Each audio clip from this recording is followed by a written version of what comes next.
ન તો ડૂબાડૂબ તેલ એડ કરવાની ઝંઝટ કે ન કોઈ પ્રિઝર્વેટિવનો ઉપયોગ. આપણે આજે અથાણું બનાવશું એકદમ ઓથેન્ટિક સ્ટાઇલથી. હેલો ફ્રેન્ડ્સ, હું છું રશ્મિ સોની અને આજે હું તમને બતાવીશ ઓથેન્ટિક રીતે અથાણાની રેસીપી. આજે આપણે બનાવશું કેરી ગુંદાનું ગોળવાળું અથાણું, જે ખૂબ જ ટેસ્ટી બને છે અને 12 મહિનાથી પણ વધુ સમય સુધી તમે ફ્રીજની બહાર પણ સ્ટોર કરી શકો છો. તો દરેક સ્ટેપને જરૂર ફોલો કરજો જો તમે આ અથાણું બનાવવા માંગતા હો તો વિડીયો છેલ્લે સુધી જોજો. તો અથાણું બનાવવા માટે મેં અહીં 3 કિલો અથાણા સ્પેશિયલ કેરી લીધી છે અને 3 કિલો ગુંદા લીધા છે. તો મેં અત્યારે વધુ પ્રમાણમાં બનાવ્યું છે. જો તમે ઓછું બનાવવા માંગતા હો તો એ મુજબ કેરી અને ગુંદા લેવા. તો આ ગુંદા છે અત્યારે વાડીમાંથી આવેલા છે. તો તેને સૌથી પહેલાં ધોઈ લઈએ અને ત્યારબાદ તેને એક કોટનના કપડા પર મૂકી અને તેને કોરા કરી દઈએ. તો અથાણું બનાવવામાં ચોખ્ખાઈનું ખૂબ જ ધ્યાન રાખવું પડે છે અને સાથે સાથે તેમાં પાણી અને મોઇશ્ચર ના રહે તેનું પણ ધ્યાન રાખવું પડે છે. કેરી અને ગુંદાને ધોઈ અને તેને કોરા કરી લેવા. ગુંદાના આ રીતે ડાઠા કાઢી અને તેને સારી રીતે થોડા પંખા નીચે તેનું ભેજ દૂર થાય એ રીતે સૂકવવા મૂકી દેવા અથવા આ રીતે કોટનના કપડા વડે લૂછી લેવા.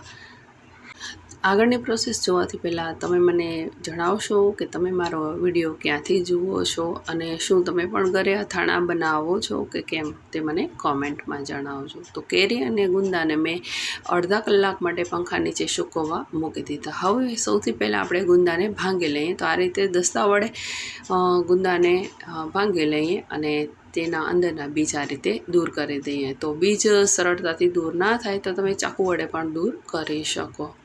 અને તે જ રીતે કેરી છે તેને તેનો કોઈ આવી રીતે ડાંઠો કે હોય તો તેને કાઢી લઈએ અને ત્યારબાદ કેરીને મોટા મોટા પીસીસમાં કટ કરી દઈએ. તો કેટલાક લોકો બહાર પણ કેરીને પીસીસમાં કટ કરાવી લેતા હોય છે, પણ મેં નથી કરાવ્યા. તમે ઈચ્છો તો બહાર પણ કેરીને સ્વચ્છ કરી અને ત્યારબાદ તમે મોટા પીસીસમાં કટ કરાવી શકો છો. તો સૌથી પહેલાં આ રીતે મોટા કટકા કરી દઈએ.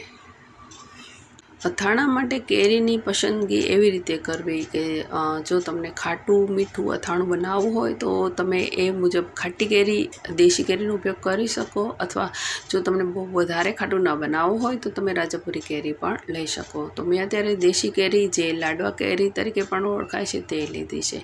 કેરીના મોટા મોટા પીસીસ કરી અને તેમાં મેં થોડા પીસીસ લીધા છે અત્યારે, તેમાં થોડી હળદર અને થોડું મીઠું એડ કરી સારી રીતે મિક્સ કરી દઈએ. તો આ રીતે બધા પીસીસમાં હળદર, મીઠું એડ કરી દઈએ.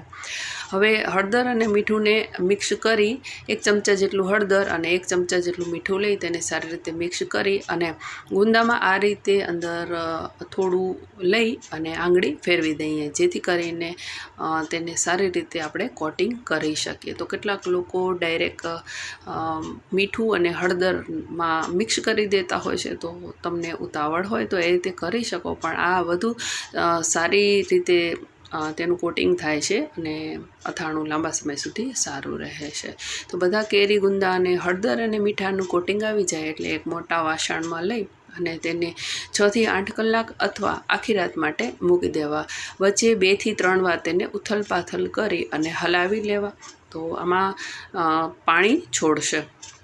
બીજા દિવસે કેરી અને ગુંદાને આ રીતે થોડીવાર સૂકવવા મૂકી દેવા. તો તમે તડકે પણ મૂકી શકો અથવા પંખા નીચે મૂકી શકો. મેં થોડીવાર માટે તડકે મૂકેલા, કેમ કે તડકે મૂકવાથી તેમાં રહેલા કોઈ પણ હાનિકારક બેક્ટેરિયા છે તેનો નાશ થાય છે, તેથી મેં થોડીવાર તડકે મૂકી દીધેલા.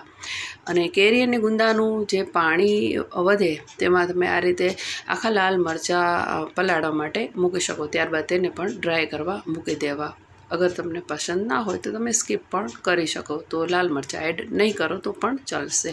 કેરી અને ગુંદા સારી રીતે સુકાઈ ગયા છે. તો મતલબ કે તેનું મોઇશ્ચર વધારાનું દૂર થઈ ગયું છે. તો હવે તેને આ રીતે કોટનના કપડા વડે થોડા લૂછી લઈએ, જેથી વધારાનું હળદર, મીઠું દૂર કરી શકાય. તો આ રીતે કેરી અને ગુંદા રેડી કરી અને એક વાસણમાં લઈ લેવા. હવે તેના મસાલા આપણે જોઈએ તો એટલું અથાણું બનાવવા માટે મેં રાઈના કુરિયા 250 ગ્રામ લીધા છે, મેથીના કુરિયા અને ધાણાની દાળના કુરિયા જે મેં 150 ગ્રામ લીધા છે, 150 ગ્રામ લાલ મરચું પાવડર, 1 મોટો ચમચો હળદર, 1 મોટો ચમચો હિંગ અને 1 મોટો ચમચો મીઠું લીધા છે. તો તમે તમારી પસંદ અને તીખાસ પ્રમાણે આમાં મરચાંનું માપ ઓછું કે વધારે કરી શકો અને સારા કલર માટે કાશ્મીરી લાલ મરચું પણ એડ કરી શકો. તો આ બધા મસાલાને એક મોટા વાસણમાં આ રીતે લઈ લેવા.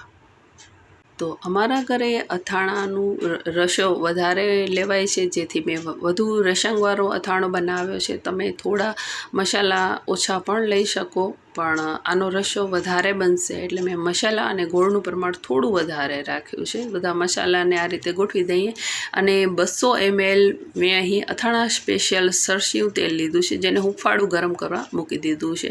1 ચમચો મરી દાણા, 1 ચમચો લવિંગ અને થોડા તમાલપત્ર લીધા છે, 2-3 તજની સ્ટીક લીધી છે.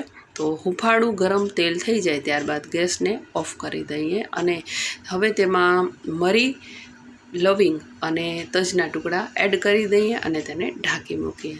ત્યારબાદ તેને નીચે ઉતારી અને થોડીવાર તેને તેલને થોડું ઠંડુ થવા મૂકી દઈએ, એટલે કે સામાન્ય ઠંડુ, તેનું ધુમાડો છે એ દૂર થાય એટલું ઠંડુ થાય. ત્યારબાદ આ તેલને હલાવી અને અથાણાના મસાલા પર રેડી દઈએ.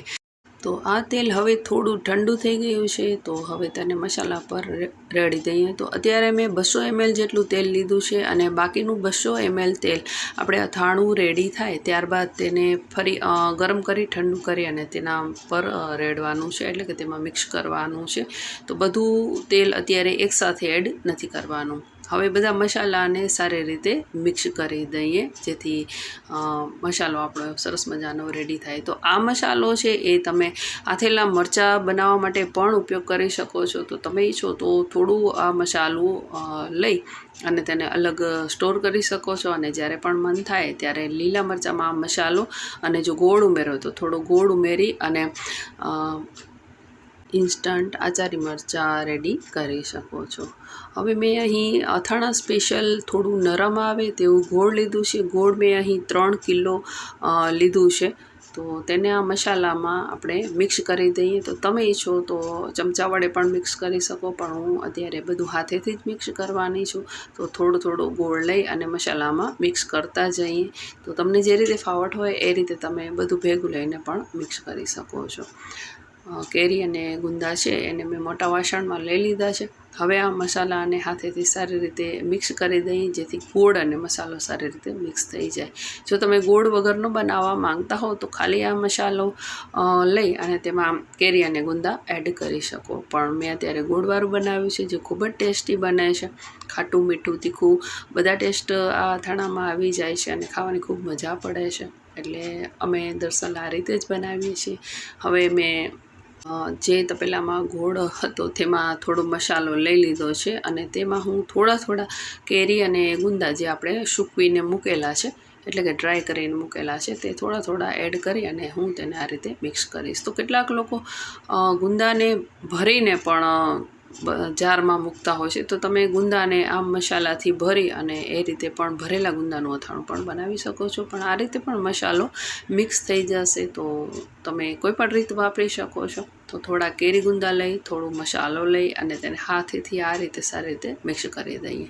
તો આ રીતે મેં 2 મોટા વાસણમાં બધો આ રીતે મેં મિક્સ કરી અને મૂકી દીધું છે. હવે તેને 2 દિવસ ઢાંકી અને રાખી દેવાનું છે અને દિવસમાં 2 થી 3 વાર આ રીતે હલાવવાનું છે. તો બધું ગોળ આ રીતે મેલ્ટ થઈ જાય છે. અત્યારે આ અથાણાનો રસ થોડો પાતળો લાગે છે, પણ થોડા દિવસ બાદ તે સરસ મજાનો ઘટ રેડી થઈ જાય છે. હવે 2-3 દિવસ હલાવ્યા બાદ તેમાં 200 ml જેટલું અથાણાનું તેલ, જેને ગરમ કરી ઠંડુ કરીને આ અથાણામાં રેડી દેવાનું અને ત્યારબાદ તેને એરટાઇટ કન્ટેનરમાં ભરી દેવાનું. તો તૈયાર છે કેરી ગુંદાનું મસ્ત મજાનું અથાણું. તો રેસીપીનો વિડીયો પસંદ પડ્યો હોય તો લાઇક કરજો, શેર કરજો અને રશ્મિ પોમલ કિચનને યુટ્યુબમાં સબસ્ક્રાઈબ કરજો. જો તમે ફેસબુકમાં જોતા હોવ તો ફોલો કરજો. રેસીપી કેવી લાગી મને કોમેન્ટમાં જરૂરથી જણાવજો. બીજા કયા અથાણાની રેસીપી તમે જોવા માંગો છો એ મને તેનો અભિપ્રાય આપજો. Thank you.